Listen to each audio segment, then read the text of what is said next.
क्या चाहते हो? So hey guys, welcome to my channel miss Broccolis. Welcome to my first blog. তো আশা করি সবাই খুব ভালো আছো। আর ব্লগের ক্যাপশন দেখে তোমরা বুঝতেই পেরেছো যে কোথাও একটা যাওয়া হচ্ছে, কিন্তু যাওয়াটা কোথায় হচ্ছে No, God, please, no, no! ভাববার বিষয়। তো আমাকে জাস্ট বলা হলো যে তুই রেডি হয়ে থাক, তোকে নিয়ে বেরোবো। মানে বয়ফ্রেন্ডের সাথে যাচ্ছি না, কাজিনদের সাথে যাচ্ছি। এই চ্যানেলে এটা আমার ফার্স্ট ব্লগ। আগের চ্যানেলটা কিছু পার্সোনাল রিজন বশত লিড করতে হয়েছে। চুপ, বিলকুল চুপ। তো তোমরা ভিডিওটাকে প্রচুর করে শেয়ার করো, যাতে এটা আমার পূর্ণ সাবস্ক্রাইবারদের কাছে পৌঁছে যায় আর তারা যাতে এটা দেখে আর সাবস্ক্রাইব করে। সো পাশে থেকো, গরিব কি দুয়া লেগেগি। তো প্লিজ সাবস্ক্রাইব করে দিও আর লাইক কমেন্ট করে দিও। পুরোটা দেখো, আই হোপ মজা পাবে। যদি কোথাও যাই সেটাও তোমাদের দেখাবো, আর না গেলেও দেখাবো।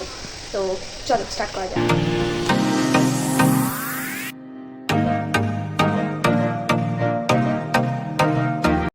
সো গাইজ, ফাইনালি বেরিয়ে পড়েছি রেডি হয়ে।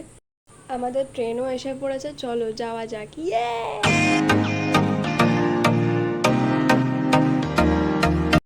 সো ফাইনালি আমরা ট্রেনে হাওড়া স্টেশনে নামলাম। নেমে সাবওয়েতে নিচে নেমে আমরা এখন যাচ্ছি লঞ্চ ঘাটের দিকে। আর লঞ্চ ঘাট থেকে এখন আমরা লঞ্চে করে যাব কলকাতার দিকে। এখন আমরা জানি না আমাদের অ্যাকচুয়াল ডেস্টিনেশনটা কোথায়, কিন্তু যেতে হয় তাই যাচ্ছি। মন বলছে এগোচ্ছি, সবটাই ভগবানের ওপর। আর তোমরা যারা হাওড়া বা হুগলি ওই এরিয়া থেকে কলকাতায় আসবে ভাবছো, তারা কিন্তু অবশ্যই আমাদের মতো হাওড়া স্টেশনে নেমে তারপরের এই লঞ্চ ঘাটে করে এসো, কারণ হাওড়া ব্রিজের তলা দিয়ে এটা যায় আর অসম্ভব সুন্দর ভিউটা দেখা যায়। আমরা অলমোস্ট লঞ্চ ঘাট অবধি পৌঁছে গেছি, তোমাদের হাওড়া ব্রিজের ভিউটাও দেখাবো, চলো। एहे रहा नहीं जाता, तड़प ही ऐसी है ना।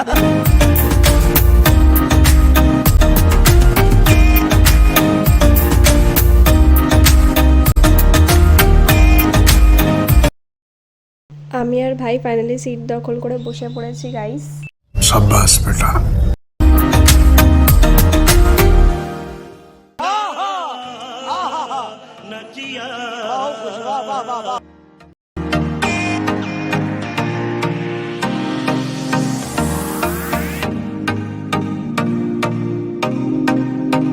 সো লঞ্চ আমাদের বাবুঘাটে নামালো। এবার হাঁটতে হাঁটতে আমরা যাচ্ছি, কোথায় যাচ্ছি জানি না, কিন্তু যাচ্ছি।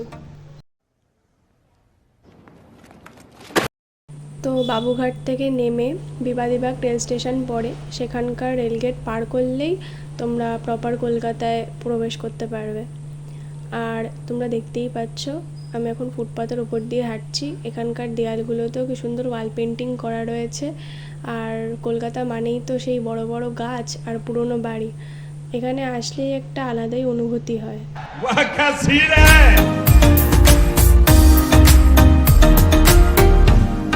रुको जरा, सबर करो। बोला धक्का मुक्की नहीं करने का, आराम से लेने का। ফাইনালি 10 বছর ধরে হাঁটতে হাঁটতে আমরা পৌঁছালাম ইস্ট বেঙ্গল ক্লাবের সামনে। তো ভাবছি ঢুকেই যাই। আর সুপার কাপ পেয়েছে ইস্ট বেঙ্গল, আর আমি বাঙাল বলে কথা, তো ঢুকতে তো হয়ই।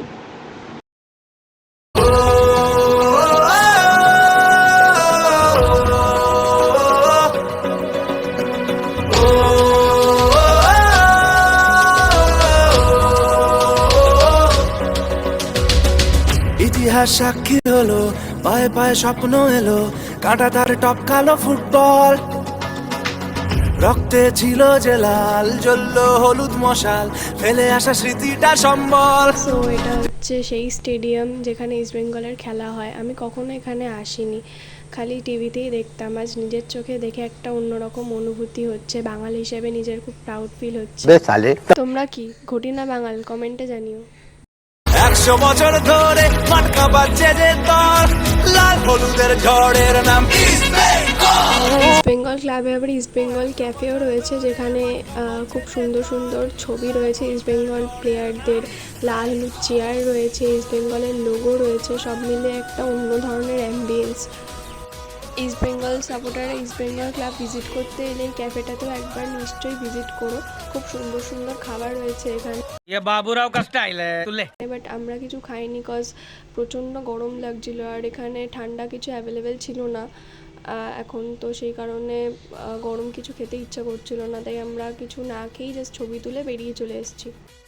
আর যেহেতু দিনটা রবিবার ছিল তো সেই কারণে সুপার কাপের কাপগুলো তারপর অন্যান্য ট্রফিগুলো আমরা দেখতে পারিনি, ট্রফি রুমটা বন্ধ ছিল। বাট কোই নেই, চলতে হয় हमारे নেক্সট ডেস্টিনেশন কি তরফ। তো হাঁটতে হাঁটতে আমরা পৌঁছে গেছি কলকাতার সেই বিখ্যাত শহীদ মিনারের সামনে। তো এখানে পৌঁছে আমরা আমাদের গরম থেকে বাঁচার জন্য অস্ত্রকে খুঁজে পেয়েছিলাম, অর্থাৎ আইসক্রিম কাকুকেও পেয়ে গেছি। এখানে একজন দাঁড়িয়ে রয়েছিল, তো দেরি না করে আইসক্রিম কিনে নিয়েছি। আর এখানে আইসক্রিম ছাড়াও বিভিন্ন চাট, তারপরে আরও ফুচকা টুচকা দোকান টোকান ছিল, সমস্ত মিনি পার্কের মতো বলতে পারো, বেঞ্চও পাতা রয়েছে। তো এইদিকে আমার বোন আইসক্রিম খাচ্ছে, ওরা বিল পে করছে। আর এই যে আমার হাতে আমারটা রয়েছে। আইসক্রিম খেয়ে ফাইনালি চলে এসেছি আমরা ধর্মতলায়। সত্যি কথাই গরমে আইসক্রিমটা যেন একটু রিলিফটাই দিল। তো ধর্মতলা থেকে আমরা বাসে উঠেছি, এবার যাই না কোথায় যাব, দেখি কোথায় যাওয়া যায়, চলো যাই। বাস থেকে আমরা নামলাম ইন্ডিয়ান মিউজিয়ামে। ছোটোবেলায় এসছিলাম, তাই আজকে ভাবলাম যে আবার একবার ঢুকি, নতুন নতুন কি মডেল এসেছে দেখি। তো চলো যাওয়া যাক। এখানে তোমরা ঢোকার মুখে দেখতে পারবে প্রচুর জামা কাপড়, প্রচুর জিনিসপত্র, যা যা প্রয়োজনে লাগে সমস্ত কিছু এই গলিতে এখন বসছে। ধর্মতলাতে তো পাবেই, প্লাস জাদুঘরে ঢোকার মুখেও এখানে পাবে।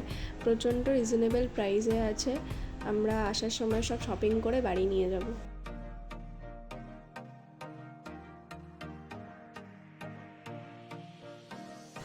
জাদুঘরের ticket price for adult 75 and for kids 20।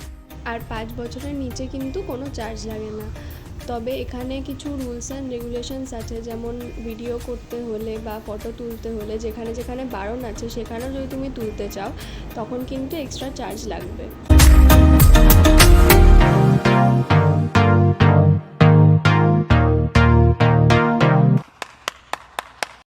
So guys, যারা জাদুঘরে আসবে তারা যদি বারাসাত থেকে আসতে চাও বা নিউ ব্যারাকপুর থেকে আসতে চাও তো বিটি কলেজ থেকে 79D বাস ধরে তোমরা ধর্মতলা নামতে পারো। আর ওখান থেকে যে কোনো বাসই তোমাকে ইন্ডিয়ান মিউজিয়ামে নামিয়ে দেবে। নিশ্চয়ই এসো, একবার অন্তত এসে ঘুরে যাও, বাচ্চাদের নিয়ে আসো। সো এরপরে আমরা ঢুকেছিলাম মমির ঘরে, বাট মমির ঘরে ছবি তোলা একদম বারণ ছিল, তো সেই কারণে আমরা ছবি তুলতে পারিনি। তোমাদের জাদুঘর পুরোটাই ঘুরিয়ে দেখাবো, বাট জানি না কতটা কি দেখাতে পারবো, বাট যতটা পারবো দেখানোর চেষ্টা করব। আর যেখানে যেখানে ছবি তোলা বারণ সেখানে তো তুলতে পারবো না, বাট তাও দেখি কতটা কি দেখানো যায়। আচ্ছা, এখন আমরা ঢুকলাম জিওলজিক্যাল গ্যালারিতে। এখানে প্রচুর পাখি যেগুলো এখন অস্তিত্ব নেই সেগুলো দেখা যাবে। তো চলো ঘুরে আসি। चल रहे हो तो जिंदा हो, नजर में ख्वाबों की बिजलियां लेके चल रहे हो तो जिंदा हो। हवा के झोंकों के जैसे आजाद रहना सीखो, तुम एक दरिया के जैसे लहरों में बहना सीखो। हर एक लम्हे से तुम मिलो खोले अपनी बाहें, हर एक पल एक नया समा देखे ये निगाहें। जो अपनी आंखों में हैरानियां लेके चल रहे हो तो जिंदा हो। जोगी नचले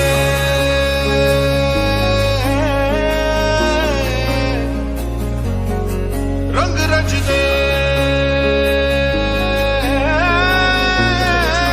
যেটার জন্য এতদিনের অপেক্ষা, যেটা হিস্ট্রির স্টুডেন্টরা এত ভালোবাসে, সেই পুরনো ডাইনোসরের কঙ্কাল, সেই পুরনো আদিম মানুষ, সেই পুরনো আমাদের কালচার। जरा हमको है ये कहना छपते हैं क्या तुमको पता है ना, मतलबी हो जा जरा मतलबी, दुनिया की सुनता है क्यों, खुद की भी सुन ले कभी।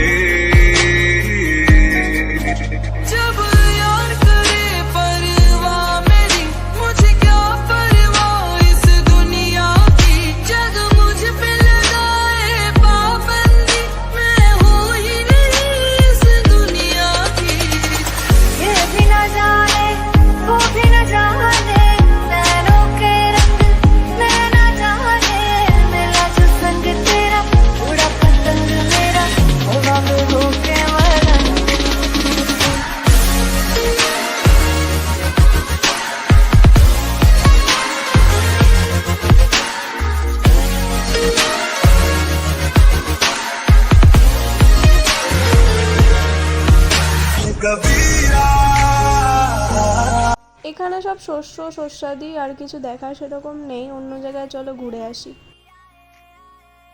এখানেও বাস আমাদের পিছন ছাড়লো না। देखा आपने लापरवाही का नतीजा है।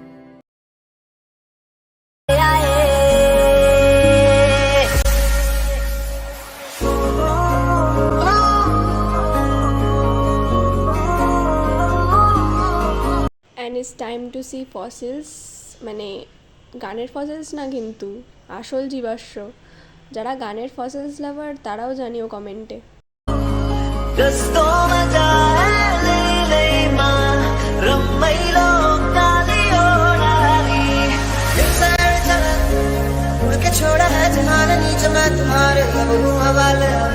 সো ওপর পোর্শনটা খুব ভালোভাবে ঘুরে আমরা চলে এসেছি নিচে। আর নিচে আসলেই তোমরা দেখতে পাবে চার্লস ডারউইনের বিবর্তনবাদ ঘড়ি। এখানে ডিএনএও রয়েছে, আর তাছাড়াও রয়েছে মানব জীবনের বিভিন্ন স্তর, আদিম থেকে সভ্য হওয়ার প্রান্তর, সমস্ত কিছু তোমরা দেখতে পারবে। ছোটদের জন্য সত্যিই জাদুঘর একটা খুব শেখার জায়গা। ইভেন বড়দেরও যারা হিস্ট্রি লাভার তাদের জন্য তো অবশ্যই খুব ভালো জায়গা, খুব আনন্দ পাবে তারা এসে, এখানে অনেক কিছু জানতে পারবে।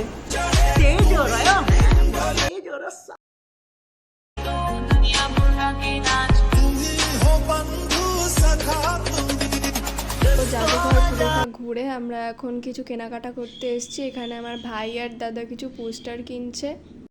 সো জাদুঘর আমাদের ঘোরা পুরো কমপ্লিট। মেন জায়গাগুলোই তোমাদের দেখিয়েছি, আর এর চেয়ে বেশি ভিডিও করতেও দিচ্ছিল না। আর তারপরে ভাই বায়না করছিল জাপানিজ ফরেস্ট দেখবে, আর জাপানিজ ফরেস্ট কমটা রাস্তা না, তাই রাস্তার মধ্যে এই ডালের বড়া কিনে নিয়ে আমরা আবার রওনা দিলাম আমাদের গন্তব্যে।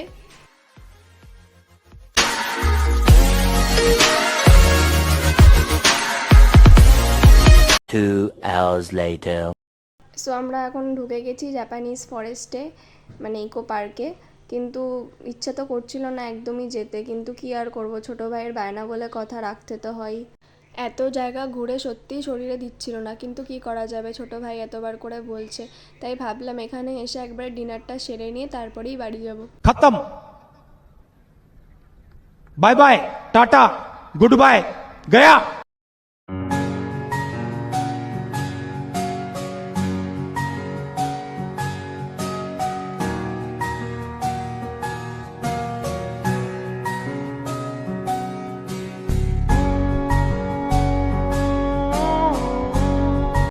So Eco Park gate number 1 দিয়ে ঢুকে তোমরা নাক বরাবর হেঁটে বাদিক ঢুকলেই কিন্তু তোমরা এই জাপানিজ ফরেস্ট দেখতে পারবে।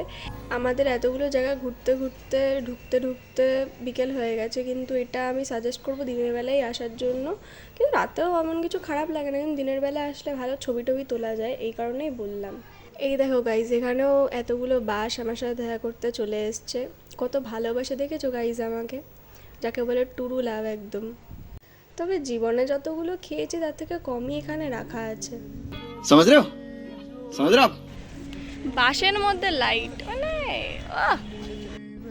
So here is the moon light. आँखों से तेरी क्या क्या छुपा है, तुझको दिखाऊं मैं जरा, हाय रे एक अनकही सी दास्तां। তো এই ঝিলটার সামনে একটা কেস হয়ে গেছিলো। আমার দাদা একটা কুকুরকে আদর করতে যাচ্ছিল, আর এই কুকুরটা দেখো আমি না ফলো করতে করতে পুরো জাপানিজ টেম্পল অব্দি চলে গেছে। प्लीज, ये अच्छा है।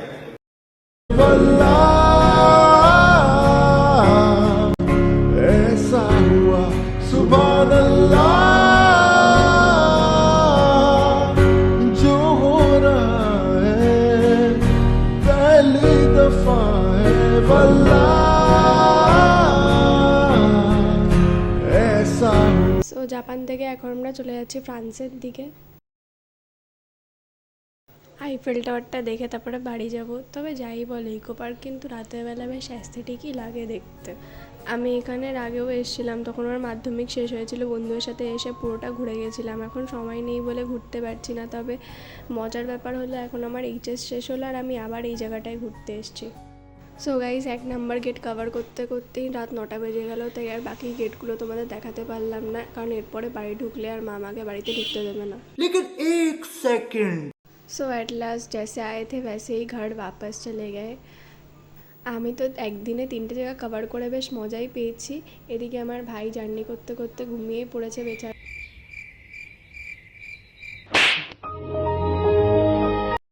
সো ইকো পার্ক আসতে হলে তোমাদের বারাসাত বা বিটি কলেজ থেকে নিউ টাউন লেখা যে কোনো বাস ধরলেই তো ওরা ইকো পার্কে নামিয়ে দেবে। একবার অন্তত নিশ্চয়ই এসো যারা এখনও আসোনি। সত্যি খুব সুন্দর জায়গা, বাচ্চা বড় সবার জন্য খুব সুন্দর একটা জায়গা। অনেক কিছু দেখার আছে 1, 2, 3, 4 গেটে। কৃত্রিম বৃষ্টি, 7 ওয়ান্ডার্স অনেক কিছু আছে। আমি সব ডেসক্রিপশানে লিঙ্ক দিয়ে দেবো। আমি সময়ের অভাবে কিছু দেখাতে পারলাম না, তবে পরের কোনো ব্লগে নিশ্চয়ই দেখা হবে। সো গাইজ, আজকের ভিডিও এই পর্যন্তই ছিল। দেখা হচ্ছে আবার নেক্সট ভিডিওতে। তোমরা সবাই লাইক করে দিও, ভালো লাগলে কমেন্টে জানিও কেমন লাগলো, আর বন্ধুদের সাথে শেয়ার করে দিও। আমি বললামই যে পুরোনো অ্যাকাউন্টটা আমার কিছু কারণে ডিলিট করতে হয়েছে, তো সেই কারণে এটা প্রচুর শেয়ার করে দিও যাতে আমার পুরোনো সাবস্ক্রাইবারদের কাছে এটা পৌঁছে যায়। Thanks for watching. তোমরা নিজেরাও জানো না যে এটা আমার কাছে কতটা ম্যাটার করে যে আমার মতো মানুষকে শেষ পর্যন্ত সহ্য করা। It means a lot to me. Thank you very much for seeing my video. আর এরকমই আমাকে সাপোর্ট করতে থাকো, তাহলে আমি নতুন নতুন ব্লগ নিয়ে তোমাদের সাথে আবার আসবো।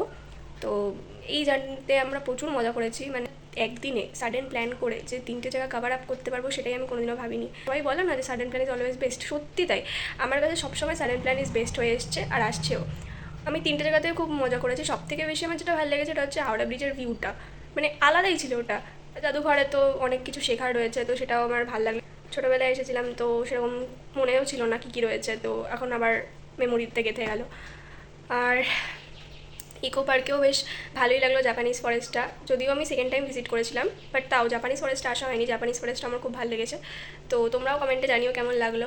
আর বেশি কিছু বলছি না, দেখা হচ্ছে পরের কোনো ভিডিওতে। So by.